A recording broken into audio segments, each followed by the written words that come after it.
अस्सलाम वालेकुम बच्चों, उम्मीद है आप सब लोग खैरियत से होंगे। आज हम ये चैप्टर शुरू करने जा रहे हैं। आज इसको हम डिटेल में पढ़ने वाले हैं, एग्जाम के हिसाब से तैयारी करने वाले हैं। चाहे आप ये कभी भी देख रहे हो साल में, चाहे पेपर में आपके पास 10 महीने बचे हो या फिर 10 दिन बचे हुए हैं, हम आपको ऐसे तैयारी कराने वाले हैं कि आपके अंदर फेडरल बोर्ड में 90% से ज्यादा मार्क्स आए। हम आपको इंपॉर्टेंट चीजें एग्जाम्स में क्या क्या एग्जामिनर को चाहिए होता है, ये हमारा पहला लेक्चर नहीं है। तो अगर आपको कुछ चीज समझ ना आए, कंफ्यूजन हो, तो वो इसलिए क्योंकि आपने पहला लेक्चर नहीं देखा हुआ। तो भाई पहला वाला लेक्चर देख लो और ऑर्डर में चलो, बगैर शुरू के कॉन्सेप्ट्स को पढ़े हुए ये आपको कंफ्यूजन, ये पहला लेक्चर नहीं है। अगर आपको पहला लेक्चर देखना है और बाकी सारे चैप्टर्स के भी और इन सारे सब्जेक्ट्स के भी, तो भाई आप जाओ हमारे कमेंट सेक्शन में, यहाँ पे डाली हुई है 4 लिंकें।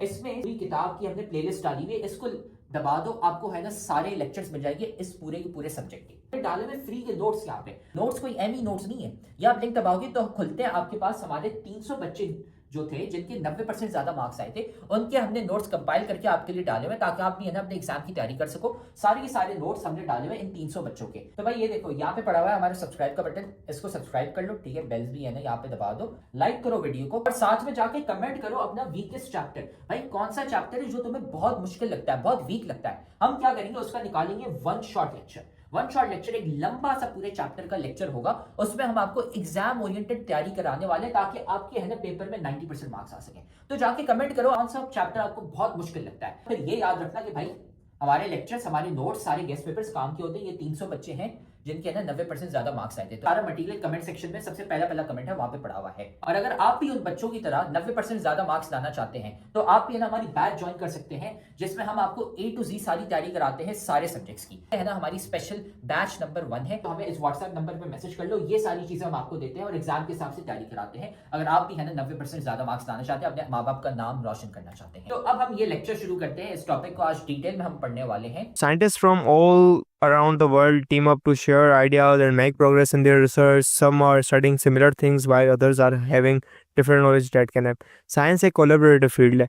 क्या है मतलब कि भाई इसके अंदर कोलेब्रेशन रिक्वायर होता है कि दुनिया के तरह तरह के साइंटिस्ट आपस में जो ना लिंक होते हैं, भाई वो कोलेब्रेशन करते हैं, अपनी इन्फॉर्मेशन को, अपने आइडियाज़ को शेयर करते हैं, उसके ऊपर रिसर्च करते हैं और एक कोई न्यू चीज़ निकाल लेते हैं या कोई थ्योरी बना लेते हैं, कोई लॉ बना लेते हैं।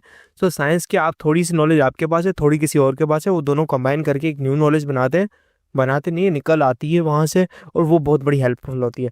तो साइंस का कोलैबोरेटिव फील्ड, आपको कोलैबोरेशन करना पड़ता है एंड डिफरेंट टाइप के पीपल्स के पास डिफरेंट टाइप का आइडिया आता है एंड उसकी मदद से आप क्या करते हैं, न्यू चीज़ें या न्यू लॉज निकाल रहे होते हैं।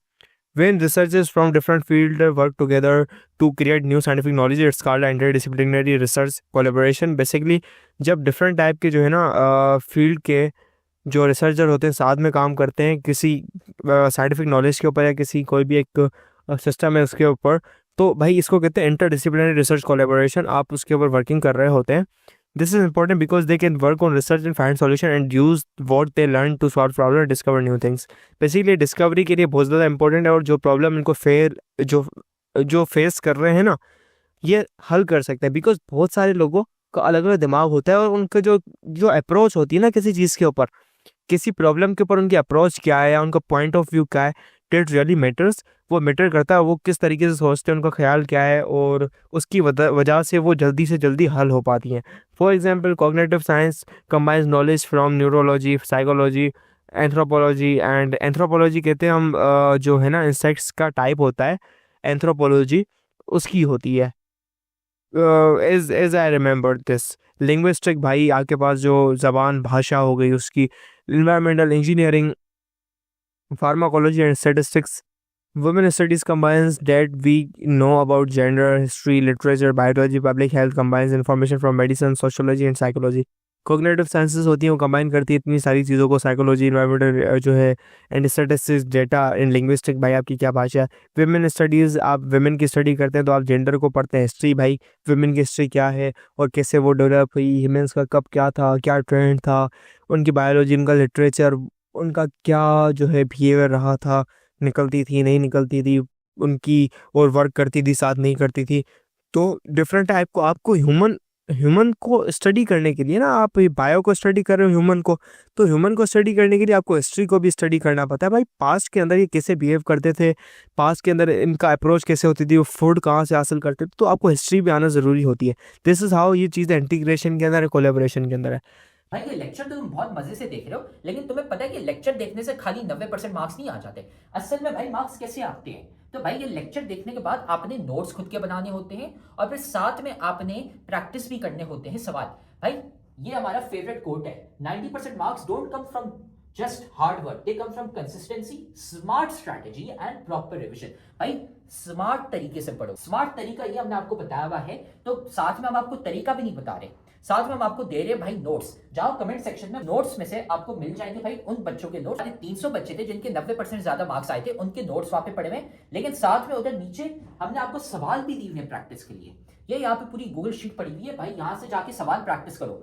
खाली ऐसा कुछ नहीं होता कि हाँ हम लेक्चर देखेंगे हमारे मार्क्स आ जाएंगे, नहीं भाई, नोट्स पढ़ने होते हैं और साथ में इनकी प्रैक्टिस भी करनी होती है सवालों की। Bioinformatics is a combination of biology, information technology, IT और बायो के कॉम्बिनेशन है।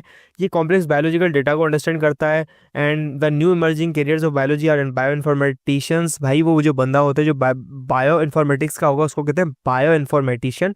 जैसे हम बायोटेक्नोलॉजी का बंदा होता है biotechnician and apply their computer skills in the solving. भाई वो कंप्यूटर का बंदा होता है, आईटी रिलेटेड है मतलब कंप्यूटर का, वो अपनी लाइफ के अंदर चीज़ें लाएगा। लाइफ साइंसेस मतलब बायो के अंदर वो डेवलपमेंट लाएगा, just like new CT scan निकाल लिया, या आपको जैसे आपके पास एक्सरेज हो गए, या आप जो है साउंड वेव से आप कुछ करवाते ना यार, अल्ट्रासाउंड करवाओ, वो मशीन बना दी। सो वो तो इंजीनियर होते हैं, बट बायो इन्फॉर्मेटिक्स आप डीएनए वगैरह की स्टडी कर पाते हैं। आप न्यू डिवाइसेस को बनाते हैं, न्यू इक्विपमेंट को बनाते हैं जो कि हेल्थ को अंडरस्टैंड करने के लिए, जैसे आपका बीपी चेकर होता है, थर्मोमीटर चेकर होता है, अब डिजिटल आ गए। तो ये क्या है, ये भाई लोग हैं जो कि इसके ऊपर काम कर रहे हैं। Astrobiologist study effect of outer spaces on living organism. Astrobiologist क्या होते हैं भाई, वो मार्स के जो है सराउंडिंग एनवायरनमेंट को स्टडी करते हैं। उनका जो सराउंडिंग है या मार्स या मून के ऊपर, उसका जो एनवायरनमेंट है, वो अगर हम मार्स के ऊपर या मून के ऊपर कोई प्लांट को बोएं, वो किस तरीके से ग्रोथ पकड़ेगा, या कोई एनिमल होगा वो कैसे ग्रोथ पकड़ेगा एंड क्या होगा उसके साथ।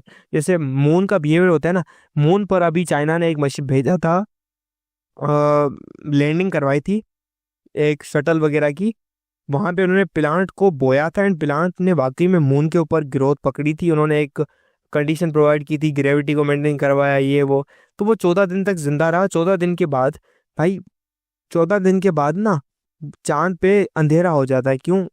जो हमारी अर्थ है वो बीच में आ जाती है, उसकी वजह से जो चांद का जो टेम्परेचर है ना, 14 दिन अगले नेगेटिव में चला जाता है, नेगेटिव 200 188 चला जाता है। तो उस ठंडी की वजह से वो सारे मर गए। ठीक है, cryobiologist study of effects of low temperature living organism. भाई क्रियोबायोलॉजिस्ट क्या होते हैं, वो बायोलॉजी भाई वो लो टेम्परेचर पे लिविंग ऑर्गेनिज्म का क्या बिहेवियर होगा, ठीक है, प्लांट्स कैसे बिहेव करेंगे। Getting my point. अब एस्ट्रोबायोलॉजिस्ट क्रियोबायोलॉजिस्ट भी हो सकते हैं। एस्ट्रोबायोलॉजिस्ट के अंदर भाई डिफरेंट टाइप के बायोलॉजिस्ट आ सकते हैं। एक वहाँ की एनवायरनमेंट को अंडरस्टैंड करेगा, एक वहाँ की टेम्परेचर को अंडरस्टैंड करेगा, एक वहाँ की ऑर्गेनिज्म की ग्रोथ को अंडरस्टैंड करेगा, ब्ला ब्ला ब्ला। तो ये थी science is a collaborative field. आपको कोलैबोरेशन करना पड़ता है, आपको नॉलेज होनी चाहिए अच्छी खासी। There was a special issue about research collaboration during the covid era. भाई कोविड एरा के अंदर प्रॉब्लम थी क्या, showing how it was good for both science and society when we work together across borders, cultures and different field of study.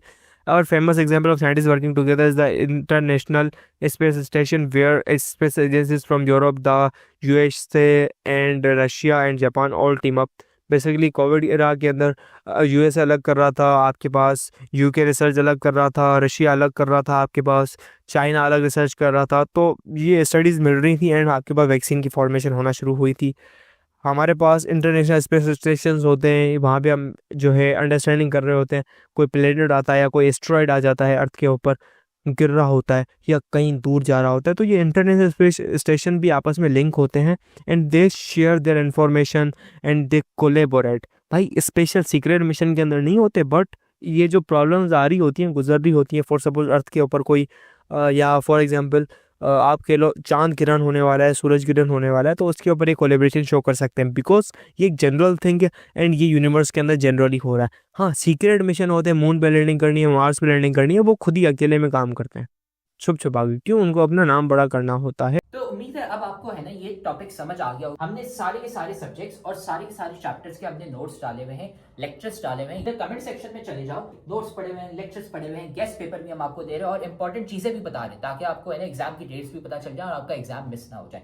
सारी चीजें हमने comment section में डाली थी, वहां से है ना जाके वसूल कर लो इसको। तो आप देख रहे हो कि हमारी इतने सारे बच्चे हैं जिनके 90% ज्यादा मार्क्स आए। क्यों? सवाल देने के साथ साथ हम सिखाते हैं कि भाई आंसर कैसे लिखते हैं। आंसर लिखने का एक तरीका होता है, वो तरीका हम सिखाते हैं सिर्फ और सिर्फ हमारी बैच वाले बच्चों को, इसलिए हमारे इतने सारे बच्चे हैं जिनके 90% ज्यादा मार्क्स आए हैं।